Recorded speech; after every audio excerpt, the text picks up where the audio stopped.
৭৭তম প্রজাতন্ত্র দিবস উপলক্ষে প্রান্তিক কেয়ার দ্য আর্থ এনজিওর উদ্যোগে বোলপুর মহকুমা হাসপাতালে মানবিক কর্মসূচি পালন করা হয়। এদিন হাসপাতালের প্রসূতি বিভাগ ও শিশু বিভাগের রোগীদের মধ্যে প্রায় 150 প্যাকেট ফলের টিফিন বিতরণ করা হয়।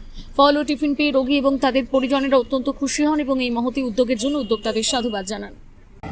আজকে সত্যিকারের একটা ভালো দিন, যেদিন আমাদের প্রজাতন্ত্র দিবস। তো আমি বলবো এই কাজটা করতে পেরে আমার সত্যিকারে খুব ভালো লেগেছে।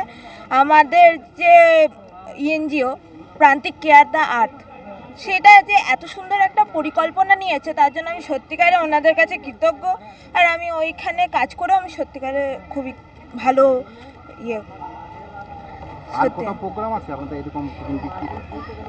আর একটা আমাদের হয়েছে বোলপুর প্রাথমিক হসপিটালেও, আমরা ওখানেও এরকম টিফিন দেওয়া হয়েছে, আর এই হসপিটালে তো দেওয়া হলোই। আপনার নাম আর পরিচয়? আমার নাম কুন্তলা কুণ্ডু। আমি পশ্চিমবঙ্গে হুগলি ডিস্ট্রিক্টে চুঁচুড়া শহর থেকে আসছি, আর এখানে আমি এনজিওর সাথে যুক্ত আছি। আর আমার পোস্ট হচ্ছে আমি জুনিয়র রিসার্চ ফেলো।